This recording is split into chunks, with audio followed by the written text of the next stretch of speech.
Selamat datang di channel kuliah online. Mata kuliah kita adalah algoritma dan pemodelan dengan topik bahasan berpikir, komputasi, dan abstraksi data. Saya akan mulai dengan sebuah pertanyaan, yaitu apa itu berpikir komputasi?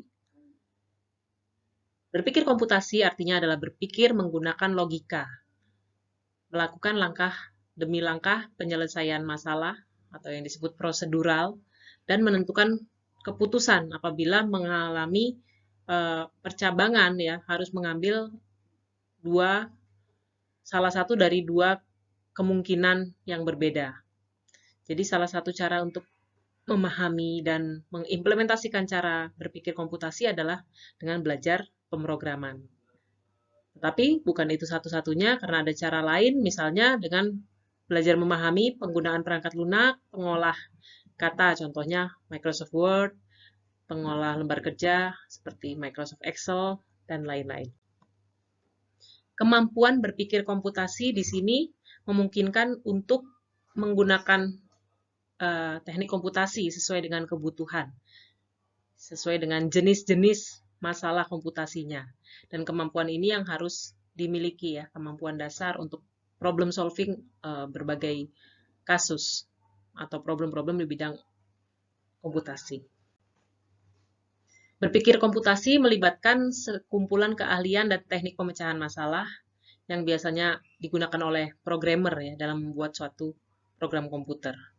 Teknik-teknik yang umum digunakan adalah teknik dekomposisi, pattern recognition atau pengenalan pola, abstraksi, ya, abstraksi atau generalisasi pola, dan rancangan algoritma atau visualisasi. Kita akan bahas teknik yang pertama, yaitu dekomposisi. Dekomposisi merupakan teknik untuk memecah suatu masalah menjadi sub-sub masalah yang lebih kecil, atau kita kenal dengan istilah divide and conquer. Dibagi-bagi menjadi masalah kecil, lalu diselesaikan sub-sub masalahnya, nanti di-combine lagi. Kalau sudah selesai, digabung untuk menyelesaikan masalah yang awalnya besar. Contohnya di bidang matematika, kalau kita punya angka 256, maka bisa kita pecah dekomposisinya, yaitu kumpulan faktor-faktor ini. Atau di sistem perpustakaan, ini kan bisa kita pecah-pecah menjadi modul-modul, ada unit peminjaman buku, pendaftaran anggota. Anggota pun bisa didekomposisi lagi menjadi dosen, mahasiswa, dan lain-lain. Demikian juga dengan program komputer, apabila kita menemui satu masalah, ini bisa didekomposisi menjadi sub-sub masalah atau modul istilahnya. Teknik kedua yaitu pengenalan pola atau pattern recognition.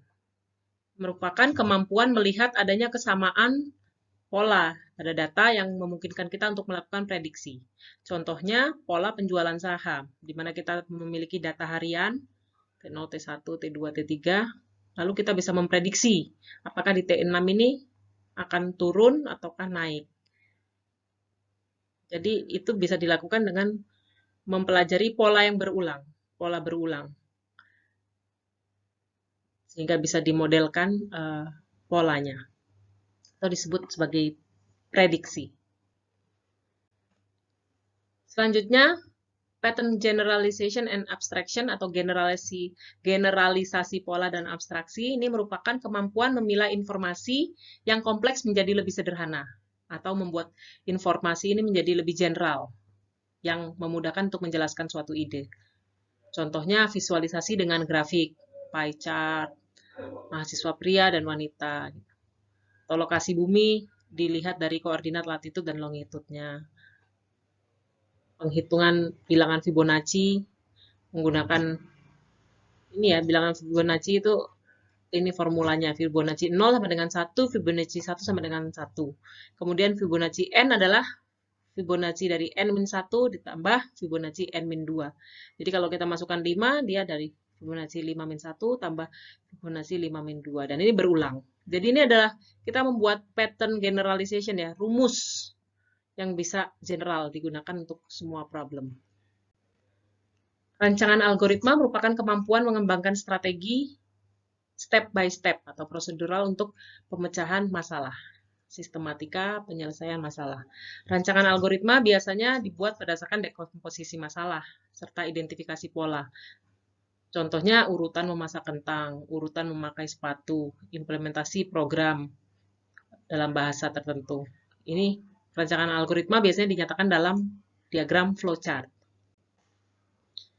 Karakteristik berpikir komputasi di sini ada beberapa poin ya. Yang utama adalah mampu memberikan pemecahan masalah menggunakan perangkat komputer ya atau perangkat lain. Mampu mengorganisasi dan menganalisis data, mampu melakukan representasi data melalui abstraksi dengan suatu model atau simulasi, mampu melakukan otomatisasi solusi dan berpikir algoritma, yaitu sekumpulan langkah terurut, mampu melakukan identifikasi, analisa, dan implementasi solusi dengan sumber daya yang efisien dan efektif, serta mampu melakukan generalisasi solusi untuk berbagai masalah yang berbeda atau untuk berbagai jenis input yang berbeda. Selanjutnya, abstraksi data. Data di sini merupakan fakta atau ya informasi, belum bernilai informasi, malah dia cuma berupa angka mentah yang merupakan fakta. Misalkan di sini 90. Kita data 90, tetapi kita tidak tahu konteksnya apa ini. Sehingga diperlukan kemampuan mengubahnya menjadi informasi. Dengan menginterpretasikan data, diberi konteks datanya. 90 ini apa? Suhu air kah? Berat badan kah? Kecepatan kendaraan kah? Gitu. Jadi kalau kita sebut data itu ini saja. Nah, abstraksi data ini adalah kemampuan menginterpretasikan data sesuai dengan konteks masalahnya. Persoalan abstraksi data merupakan kemampuan untuk mengerti konteks dan merepresentasikannya menjadi bentuk lain. Contohnya suhu air dalam derajat Celcius, berat badan dalam kilogram, kecepatan dalam km per jam. Datanya kan bisa sama aja, tapi konteksnya ini bisa berbeda-beda. Selanjutnya, contoh di sini menyatakan struktur data. Struktur data ini tadi dari abstraksi data kita membuat struktur ya. Struktur data tersebut agar konteksnya ini kuat, menyatakan data apa yang terdapat di suatu objek. Contohnya ini data mahasiswa dan perbedaannya dengan data penduduk. Pada data mahasiswa ini ada namanya atribut-atribut ya, NIM, nama, kota lahir, tanggal lahir, nama ayah, nama ibu. Ini menjelaskan konteksnya mahasiswa. Sedangkan data penduduk, ini konteksnya. Ada atributnya, struktur datanya memiliki atribut nomor KTP, nama, kota lahir, tanggal lahir, nama ayah, nama ibu. Abstraksi data dengan model dan simulasi dilakukan yaitu untuk melakukan otomatisasi solusi melalui cara berpikir algoritma dan untuk melakukan identifikasi, analisa, dan implementasi solusi dengan berbagai kombinasi sumber daya yang efektif dan efisien serta untuk generalisasi solusi dari permasalahan yang berbeda. Itulah pentingnya model dan simulasi. Di sini algoritma ditambah abstraksi dalam bentuk struktur data, ini disebut program komputer. Jadi, algoritma yang sudah kita pelajari di komputasi, ditambah dengan pemilihan struktur data, ini keduanya bisa kita tuliskan menjadi program komputer. Sebagai contoh di sini program menghitung tabungan. Masalah, tabungan di bank selalu bertambah setiap tahun, dan bank memiliki bunga yang setiap tahun juga bertambah. Contohnya BNI memiliki bunga tahunan 10% per tahun. Untuk uang 100.000, maka setelah 1 tahun akan menjadi 110.000. Buatlah program yang menghitung uang kita setelah 1 tahun. Program akan menanyakan uang saat ini, kemudian akan ditampilkan uang setelah 1 tahun. Ini adalah contoh eksekusi program menghitung tabungan. Jadi kalau dimasukkan inputnya 1.000, maka tahun depan 1.100. Ini jadi bunga tahunan ya, bunganya 10%. Bagaimana program tersebut dibuat? Di sini, ini adalah sintak dari program tabungan. Jadi inputnya kita berikan variabel namanya nilai RP, di mana nilai RP ini ya, nilai RP yang baru akan prosesnya dari nilai RP ditambah nilai awal dikali 10%. Outputnya ya nilai RP yang baru. Atau seperti ini.